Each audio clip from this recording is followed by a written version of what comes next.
Hello, Dr. Richard Harris here, clinical advisor to CBD Health Collection. And today we're going to be talking about a new study, and we love research here at CBD Health Collection, focusing on cannabinoids and infections. So the name of the study is the antimicrobial effect behind cannabis sativa. And cannabis sativa is just the name for the plant that we derive our cannabinoids from. Bacterial resistance is a major problem. In fact, infectious disease is the second leading cause of death worldwide. Estimated 17 million people die each year from bacterial infections. And unfortunately, there's not a lot of research being done on new antibiotics. They aren't sexy. And this is a big problem. So whenever there's a big problem, one of the things we like to look at is what did we do before? What did we do ancestrally? And historically, plants were used against bacteria and fungus. And many plants have antimicrobial properties. The actual first use of the cannabis sativa plant that we have recorded is in 1800 BC by Chinese Emperor Nung, who used it for rheumatic pain, intestinal constipation, as people used it for menstrual irregularities and malaria. The Assyrian culture used it for epilepsy, grief, and neuralgia.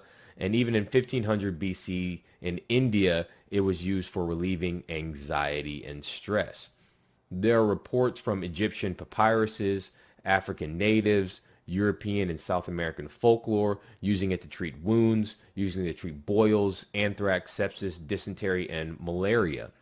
And bringing it to Western side, in the 19th century, William O'Shaughnessy and Jacques Moreau described using cannabis for rheumatism, for convulsions, muscular spasms, tetanus, rabies, and to treat mental health. Now, there are over 565 natural components to the cannabis sativa plant, including 120 different cannabinoids.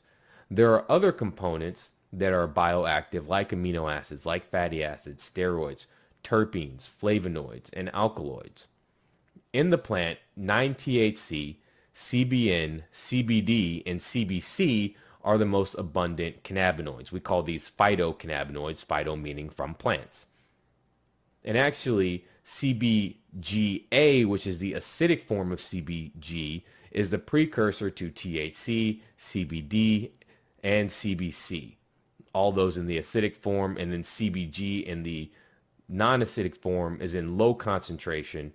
But we know CBG has some anti-proliferative effects, meaning it helps keep cells from growing out of control, has some muscle relaxant properties, antidepressant properties, analgesic properties.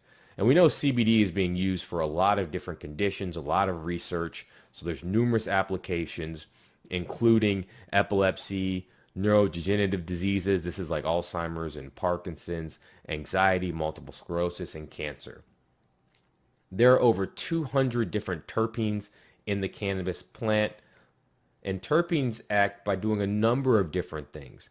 They bind to receptors, so they open locked doors in our cells. They open ion channels, which is how things move in and out. Ions like calcium, like sodium, like potassium. That's how they move in and out of our cells. They also bind to the keys for the neurotransmitters. So the brain chemicals have receptors that they bind to, and that causes action, and terpenes bind to those sites. They also work on something called second messenger systems. And second messenger systems are when something like a CBD molecule, or let's say a hormone, binds to a receptor, it causes something inside the cell to activate, and that carries on that message. It's like a relay team where one member passes off the baton to another member. That's a second messenger system. And then terpenes also activate enzymes, which do numerous things in the body. Enzymes are our little cellular machinery. They turn one thing into another. Whole cannabis plant extracts shown to have activity against pathogenic, meaning harmful bacteria, and fungus. And there's numerous components of the plant alkaloids, flavonoids, peptides, tannins, phenols. All of these have antimicrobial properties in studies. Crude extracts of cannabis have activity against a wide variety of bacteria in laboratory studies, including well-known bacteria like staph, which is a common cause of skin infections, and E. coli, which is a common cause of urinary tract infections and gut infections. What's really cool is that some data indicates that the cannabinoids would have activity against these pathogenic, these bad bacteria, but then against strains that are in probiotics, there was no antimicrobial activity. And this was a study that looked at hemp seed extract. And that's really cool. And it actually makes sense. Plants don't just make these things just to make them. It costs energy. It costs resources for plants to make these phytocannabinoids. But these phytocannabinoids have beneficial properties that the plants use. And then they have beneficial properties for us because we get to take in what the plant has so carefully made. And it wouldn't make sense to make something that's going to be harmful for your own bacteria. It does make sense to make something that's going to harm stuff that's normally not part of your normal bacterial flora, and that's the microbiome. And I think that's a really cool property of these phytocannabinoids. And it ties into what they do overall is that the cannabinoids, when we take them externally, help our own cannabinoid system, what we call the ECS, work a little bit better. That's a really cool thing. So let's get back to cannabinoids and our immune system and infections. So CBC and CBG seem to have the most activity of the phytocannabinoids. There's some evidence that even dental plaque, that cannabinoids are effective in reducing dental plaque, and they may even be more effective than commercial oral products. That's really encouraging because a lot of people have poor dental health because we're afraid to go see my colleagues, the dentist. Please go see the dentist. It's so important for your overall health. Cannabinoids appear to disrupt biofilms. So bacteria tend to clump together. And some bacteria make something called a biofilm. You can think of this as a protective dome. So bacteria really don't want to be caught and killed by antibiotics and the immune system. I know that may be shocking for you to hear, but they actually want to live. And one of the ways they do so is they hide themselves in a dome called a biofilm. And what the biofilm does is it prevents things that the bacteria don't want in from getting in. It's a literal dome. It's a shield. And this makes it very tough to treat some bacterial infections with just antibiotics alone. You have to disrupt the biofilm so you can actually get to the bacteria. You have to destroy the dome so you can get to the bacteria. And cannabinoids appear to disrupt biofilms and even prevent biofilm formation, which is a key mechanism of bacterial defense. There's also some evidence that CBD and CBG can work synergistically with some antibiotics against bacteria.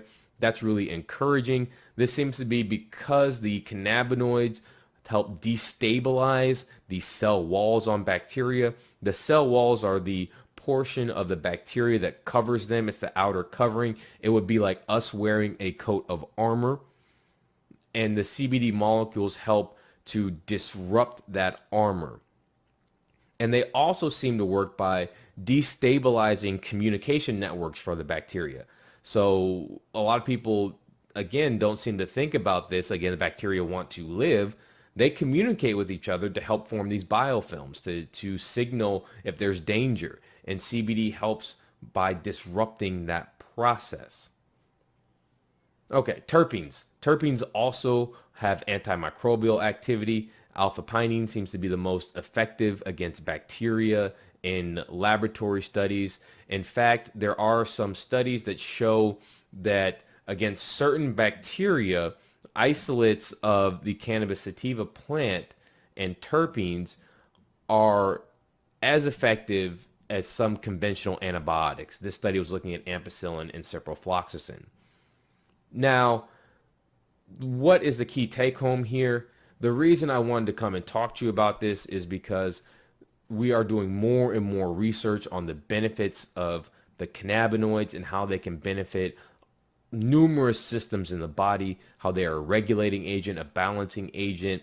Now, unfortunately, looking at these molecules and the immune system, some studies show that it activates the immune system. Some studies show it inhibits the immune system. Some animal models show that there was improvement in infections when given these. There is other animal models show there was a worse condition in the animals when they were given these. So this is not something we can sit here and say recommend if you get an infection, take CBD. No, this was more of a introduction to how CBD works, how the cannabinoids work, and some of the properties of them, and show that there's ongoing research for these molecules with numerous applications in the body.